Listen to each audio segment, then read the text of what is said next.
Astro సిండికేట్లో మీ personal and business promotions కోసం కింది నెంబర్కు కాంటాక్ట్ చేయండి.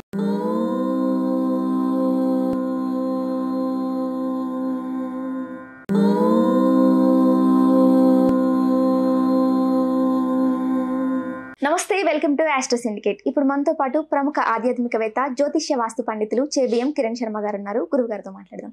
నమస్తే గురుగారు. అఖండ లక్ష్మి ప్రాప్తిస్తమ్మా. గురువుగారు, కుజ బుధ రాహు ఈ గ్రహాలు మార్పులు అవుతూ ఉంటాయి. ఈ మార్పుల వల్ల ఏ ఏ రాశుల వారికి ఏ విధంగా ఉండబోతుంది, వాళ్ళకి ఏ ఏ రాశుల వారికి లాభం ఉంటుంది, అలాగే ప్రమాదం ఉన్న రాశుల వారు ఎవరు గురువు గారు? ఇప్పుడు ప్రస్తుతానికి కుజ రాహు అనేటువంటి గ్రహాలు మాట్లాడుతున్నప్పటికీ కూడా కుజుడు రాహు కన్నా ఇప్పుడు గురుడు కూడా మారుతాడు. గురుడు అతిచారంలో ఉన్నాడు. కుజుడు కొద్దిగా వృశ్చికంలోకి వచ్చాడు. తర్వాత తులలో నీచలో రవి ఉన్నాడు. ఈ మూడు గ్రహాలు అంటే షార్ట్ లో మారుతుంటారు. అంటే 1 month కి 45 days కి మారేటువంటి రాశులు గ్రహాలు ఇవన్నీ కూడా. చంద్రుడు రోజు మారుతుంటాడు. రాహు ప్రస్తుతానికి మారడానికి అవకాశం లేదు. రాహు ఇప్పుడు కుంభంలో స్థిరంగానే ఉన్నాడు. ఆయన మారడానికి ఇంకా 4 నెలల టైం ఉంది. అంటే ఉగాది నుంచే మారుతాడు ఆయన. రాహు కానీ కేతు కానీ. రాహు మారితే కేతు మారుతాడు ఆటోమేటిక్ గా. అంటే 2 ఈక్వల్ డిగ్రీలో ఉంటారు. సమానమైనటువంటి క్వైట్ ఆపోజిట్ డిగ్రీలో ఉంటారు రాహు కేతు. అంటే ఏమిటంటే రాహు పాము తలకాయ అయితే కేతు పాము తోక. కాబట్టి పాము అటు ఇదంటే ఇటు కిందికి వచ్చేయాలి కదా. కాబట్టి రాహుకేతుల మధ్య గ్రహాలను ఉన్నప్పుడే ప్రమాదం. ఈ షష్టాష్టక దోషం, తర్వాత మనకి కాలసర్ప దోషం ఏర్పడడం వల్ల ఈ ప్రపంచ నాశనానికి, ప్రపంచంలో రోగాలకి, యాక్సిడెంట్లకి అనేక కారణాలు అవుతూ ఉంటుంది. సో ప్రస్తుతానికి 12 రాశుల ప్రభావం చూసుకుంటే ఏ రాశి వారికి ఇది కొద్దిగా ఇబ్బందికరంగా ఉందని అడిగితే, మీకు ప్రతిసారి చెప్తున్నాం మకర కుంభ మీన రాశుల వారికి ఏలినాటి శని వల్ల ఎక్కువ ఎఫెక్ట్ ఉంది. అది చాలాసార్లు చెప్పాం. దానికి తోడు రాహు ప్రభావం కూడా ఎక్కువ ఉంది వీళ్ళకి. ముఖ్యంగా ఈ కుంభరాశి వారికి ఇటు శని వల్ల ఇటు రాహు వల్ల రెండింటి వల్ల వీళ్ళకి మధ్యలాగా అయిపోయింది. అంటే 2 వైపులా వాయింపు ఎక్కువైపోయింది. ఎందుకంటే జన్మంలో రాహు ఉన్నాడు వీళ్ళకి. కుంభరాశి రాహు ఉన్నాడు. ఆ రాహు వల్ల అనేక రకాల ఇబ్బందులు. డబ్బులు వస్తుంటాయి, పాపం డబ్బులు బాగా వస్తాయి. 10 కోట్లు వస్తాయి. 10,50,00,000 ఖర్చు అవుతాయి. సో మంచి ఆరోగ్యం ఉంటుంది. ఈయన బ్రహ్మాండంగా ఉంటాడు. ఈయన భార్యకి తెలియనటువంటి జబ్బు ఉంటుంది. ఆ జబ్బు ఎంత చేసినా బయటపడదు. అది అని టెస్ట్లు చేస్తారు, బయటపడదు. భార్యకి భర్తకి బాగుంటుంది. పిల్లవాడు అనవసరంగా పోయి వేడి నీళ్ళు మీద పోసుకుంటాడు. అంటే ఈ రకం అంటే అకస్మాత్తుగా ఊహించినటువంటి సంఘటన జరిగేటువంటి విషయం కూడా ఈ కుంభరాశి వారికి ఎక్కువ ఉంటుంది. దీంతో పాటు కుంభరాశి వారికి సప్తమంలోనే డైరెక్ట్గా వచ్చేసి మనకి కేతువుతో ఉన్నటువంటి గ్రహం ఈ సింహంలో కేతు ఉండడం, తొందరపాటుతనము, టెంపర్మెంట్ ఎక్కువ ఉండడము ఇదొకటి ఉంటుంది. ఈ సింహరాశి వారికి వేల్లో కేతు వచ్చేసరికి కేతు వల్ల వీళ్ళకి సింహరాశి వాళ్ళకి కూడా ఇదొక ప్రమాదం కూడా ఉంటుంది. అంటే కేతువు కూడా మీకు సింహరాశి వారికి కేతువు వల్ల మరియు ఈ యొక్క గురుడు వల్ల రెండింటి వల్ల వీళ్ళకి ప్రమాదం. ఏమిటి ప్రమాదం అంటే వస్తువులు పోగొట్టుకోవడం, అనవసర అంటువ్యాధులు తెచ్చుకోవడం, లేనిపోని స్నేహితాలు పెట్టుకోవడం, ప్రేమ కలాపాల వల్ల వీళ్ళు ప్రమాదంలో పడతారు. ఇప్పుడు యువక ఉన్నటువంటి ప్రమాదం ఈ 2 గ్రహాల వల్ల ఎక్కువ ఉంటుంది. అటు కుంభరాశి వారికి, మీనరాశి వారికి, సింహరాశి వారికి, తర్వాత మీకు తులరాశి వారికి ఉన్నటువంటి ప్రమాదం ఏంటంటే అనవసరమైనటువంటి వ్యక్తులతో ప్రేమ వ్యవహారాలు. ఇంకొద్ది అడుగు ముందుకేసి మీకు చెప్తున్నా నేను, జుగుప్సాకరమైన వీడియోలు, ఫోటోలు షేర్ చేసుకునేది వీళ్ళే ఎక్కువగా ప్రమాదంలో పడేది. కుంభం, తర్వాత సింహం, తర్వాత తుల. ఈ 3 రాశుల వారికి ఉన్నటువంటి వృశ్చికం, ఈ 4 రాశుల వరకు దౌర్భాగ్య స్థితి అంటే ఈసారి దానివల్ల ప్రమాదకరమైన పరిస్థితి, కుటుంబాలు నాశనమయ్యే స్థితికి వీళ్ళకి ఎక్కువ కనబడుతుంది ఈ రాజులకి. ఇది ఎప్పటి వరకు ఉందని అడగవచ్చు మీరు. ఎప్పటి వరకు ఉంటుందని అడిగితే అంటే ఏంటంటే ఇంత భయంకరంగా చెప్తాను అనుకోవచ్చు.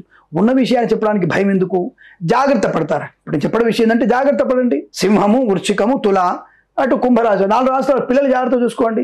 మీ పిల్లలు ఏం చేస్తున్నారు, ఏ మొబైల్ వాడుతున్నారు, మొబైల్ ఎలా ఉన్నది, మీ లింక్ పెట్టుకోండి. రెండోది నాకు అర్థం కాదమ్మా, ఇప్పుడున్నటువంటి యువతకి ఈ పాస్వర్డ్లు ఎందుకు మొబైల్కి? ఇప్పుడు మీ నాన్నగారి దగ్గర నువ్వు ఉన్నావు, మీ నాన్నగారి మొబైల్కి పాస్వర్డ్ ఎందుకు? ఇప్పుడు డబ్బులు ఉన్నాయి, నాన్నేమైనా తీసుకుంటాడా, అమ్మేమైనా తీసుకుంటుందా, అన్నేమైనా తీసుకుంటాడా? లేదు. మరి చీకట్లో రేట్లో దుప్పటి కప్పుకొని ఎందుకు వాట్సాప్లో మెసేజ్ చేస్తుంటారు మీరు? అంటే అనేది నువ్వు కాదు, మీ యువత ఎందుకు చేస్తుంటారు అంటే నువ్వు దాచుకొని పని చేస్తున్నావు అంటే తప్పు చేస్తున్నట్టే. అది నీ ఆత్మసాక్షి కూడా తెలుసు. అయినా సరే గొప్పదానిలో గొప్పవాళ్ళగా గాంభీర్యం ప్రదర్శిస్తుంటాం మనం. ఇటు పెళ్ళ ఉంటుంది, ఇక్కడ లవర్కి మెసేజ్ చేస్తుంటారు వాడు. ఇటు మొగుడు ఉంటాడు, ఇక్కడ వాడి కొడుకు బాయ్ ఫ్రెండ్కి మెసేజ్ చేస్తుంటుంది. ఇవి జరగడానికి కారణం కూడా షష్టాష్టక దోషం, కాలసర్ప దోషం, గ్రహాల యొక్క మార్పు కూడా దీనికి ప్రభావం జరుగుతుంది. వినడానికి మీకు ఎంత ఇబ్బందిగా ఉండొచ్చు, చెప్పడం నాకెంత ఇబ్బందిగా ఉంటుంది. కానీ దీన్ని కొంత సున్నితంగా చెప్తారు. అనవసరమైన వ్యక్తులతో పరిచయాలు, లేనిపోని అవమానాలు పొందుకోవడం, అనవసర ఆర్థిక నష్టం, అనవసర వ్యక్తుల వల్ల మీకు అవమానాలు పొందుకోవడం, ఇబ్బందికర వాతావరణం, మద్యపాన సేవనం, దుష్టుల సాంగత్యం అని ఇలా స్మూత్గా చెప్పేటువంటి వ్యక్తులు చాలామంది ఉంటారు. సూటిగా సుత్తు లేకుండా చెప్తే పని అయిపోద్దిగా. కాబట్టి ఈ గ్రహ సంచారం వల్ల మీకుండే ప్రమాదం ఇది.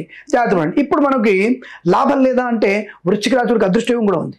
ఇదే శని వీళ్ళకి అదృష్టయోగాన్ని కలిగిస్తాడు. పంచమ బుద్ధి వికాసం కూడా ఉంటుంది. క్షణికమైనటువంటి ఆవేశంతో వెళ్ళినా బుద్ధి వికాసంతో మంచి వ్యాపారవేత్తలు వృశ్చిక రాశి వాళ్ళు. తులారాశి వాళ్ళకి విదేశాలతో కూడా ఉన్నతమైనటువంటి ప్రయోజనాన్ని పొందుకునేటువంటి వ్యాపారం కానీ, ఉద్యోగం కానీ, కన్సల్టెన్సీ కానీ పొందుకునే అవకాశం తులారాశి వారికి కూడా ఉంటుంది. అదే వారి సింహరాశి వారికి స్థైర్యము, ధైర్యము, గృహయోగము, సంతాన యోగం కూడా వాళ్ళకి బలంగా ఉంటుంది. అదే కుంభరాశి వారికి కొత్త వ్యాపార లాభం ఉంటుంది, కొత్త ఉద్యోగ లాభం ఉంటుంది. మీనరాశి వారికి ఐశ్వర్యం ఉంటుంది. అలాగే మేషరాశి వారికి ఉన్నత విదేశీయాన యోగం కూడా ఉంటుంది.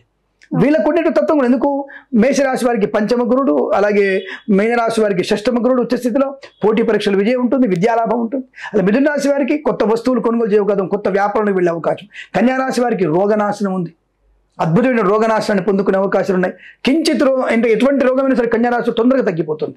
ఎందుకు, ఏకాదశంలో గురుడు అతిచారణ మంచివాడు, దశమంలో శుభకారకుడే, ఆరోగ్య స్థానంలో వృశ్చికంలో వీరికి కుజుడు కూడా మంచివాడు. కన్యా రాశి వారికి అద్భుతమైనటువంటి యోగాన్ని పొందుకున్నారు. కాబట్టి మీకు తప్పనిసరిగా కుజుడి వల్ల, గురుడి వల్ల యోగం బలంగా ఉంటుంది. అలాగే మళ్ళీ మీకు వృషభ రాశి వారికి సంపూర్ణ విద్యా ప్రాప్తి, కొత్త వ్యాపారాన్ని ప్రారంభించే అవకాశం, కొత్త వ్యక్తులతో అనేక రకాల శుభయోగాలు, ప్రేమ వ్యవహారాలు దూరం పెట్టడం, ఆత్మస్థైర్యం బాగుంది. ఇలా అనేక రకాల యోగాలు కూడా వీరికి తప్పకుండా అనుకూలంగా ఉండేటువంటి శుభయోగం కనబడుతోంది. కాబట్టి ఏదేమైనా ఈ యొక్క గురుడు, కుజుడు మరియు గురు, కుజ, రాహు ఈ గ్రహాలన్నీ కూడా మీకు ఈ ఉన్నటువంటి ప్రయోజనం అంటే కొన్ని ప్రయోజనాన్ని కొన్ని రాష్ట్రాల వారికి దుష్ప్రయోజనాన్ని కలిగిస్తున్నాయి. కాబట్టి మరి దీనికి పరిహారం ఏమిటి, ఏం చేసుకుంటే బాగుంటుంది? ఇప్పుడు ప్రమాదం ఉన్న రాశుల వారు ఎలాంటి పరిహారం చేసుకోవాలి గురువు గారు? అంటే ప్రమాదం ఉన్న రాశులు ప్రమాదం కాదు కానీ అంటే ఈ నెగిటివ్ ఉన్నటువంటి వ్యక్తులకి మీరు భాష కరెక్టే, ప్రమాదం రాశులకే ప్రమాదం పొంచి ఉంది. తులారాశి వారికి ఎక్కువ ప్రమాదం పొంచి ఉంది. అలాగే మీకు అర్ధాష్టమ శని, ధనుసు రాశి వారికి కొద్దిగా ప్రమాదం పొంచి ఉంది. మీనరాశి వారికి ఏళ్ళనాటి శని ఉంది. అయితే వీరు ఏం చేసుకుంటే మంచిది? ముఖ్యంగా చేసుకోవాల్సినవి వృశ్చికము, తుల, తర్వాత మనకి ధనుస్సు, మకర, కుంభ, మీన రాశుల వారు అనుకుంటే 5 రాశుల వారికి కొంత వీళ్ళు తప్పనిసరిగా ఈ కాలభైరవ అష్టం మనకు వస్తుంది, దగ్గరలో ఉంది, కాలభైరవ అష్టం వస్తుంది. లేదు మాస శివరాత్రి ఉంది మనకి, రేపు వచ్చేటువంటి 18వ తేదీ మాస శివరాత్రి కూడా ఉంది. ఈ 2 రోజుల్లో మీరు తప్పనిసరిగా కందులు, మినుములు లేదా నవధాన్యాలు దానం చేసుకోవడం. అలాగే మీరు రుద్రాక్ష జలం అంటే రుద్రాక్షని కూడా నీళ్ళలో వేసి ఆ జలంతో శివుడికి అభిషేకం చేసిన, అలాగే కార్తీక మాసంలో ఈ రాశుల వారు తప్పకుండా నెయ్యి దీపదానం చేసుకున్న, అంటే నెయ్యితో వచ్చినటువంటి ప్రమిదల్లో ఇస్తారా, మట్టి ప్రమిదలు ఇస్తారా, వెండి దీపం ఇస్తారా, ఉసిరిక దీపం ఇస్తారా, మీ ఇష్టం. దానం చేసిన కొంత శుభ ప్రయోజనాన్ని పొందుకునే అవకాశం ఉంటుంది.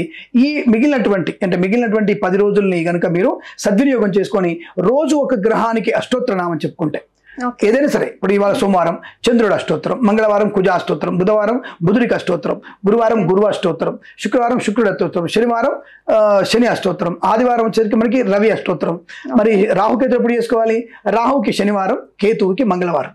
ఈ రోజుల్లో కనుక మీరు అష్టోత్తర జపం చేసుకుంటే ఈ 10 రోజులలో అద్భుతమైనటువంటి నవగ్రహాల అనుకూలత పొందుకోవచ్చు. అలాగే కాలభైరవ అష్టమి రోజున 8 రుద్రాభిషేకాలు అంటే 8 రుద్రుల్ని, అష్టరుద్రులు అంటారు వాడిని, అష్టరుద్రుల్ని కనుక అభిషేకించిన, లేదు 12 రుద్రుల్ని మనం అభిషేకించిన, అంటే 12 రుద్రుల్ని అభిషేకం చేసిన అద్భుతమైనటువంటి అనుకూలత, ఆనంద యోగం బాగా ఉంటుంది. గౌరవం ఉంటుంది సంఘంలో, మీకు నెగిటివ్ అనేది తొలగిపోతుంది. గొప్ప వ్యక్తులతో సహకారం బాగుంటుంది. ఆ ఐశ్వర్యం కూడా మంచి పొందుకునే అవకాశాలు బలంగా ఉంటాయి. మంచి సలహాలు ఇచ్చారు, ధన్యవాదాలు. శుభమస్తు, అఖండ ఐశ్వర్యమస్తు. గురువు గారు చెప్పింది విన్నారు కదండి. ఏ రాశుల వారికి అయితే ఎలాంటి ప్రమాదాలు ఉన్నాయన్నారో వాటికి ఎలాంటి జాగ్రత్తలు తీసుకోవాలో గురువు గారు చెప్పినట్టు పాటించి ఆనందంగా, ఐశ్వర్యంగా ఉండండి. మరో ఎపిసోడ్ తో మళ్ళీ ముందుకు వచ్చేస్తాను. అందరికీ కీప్ వాచ్ అండ్ సబ్స్క్రైబ్.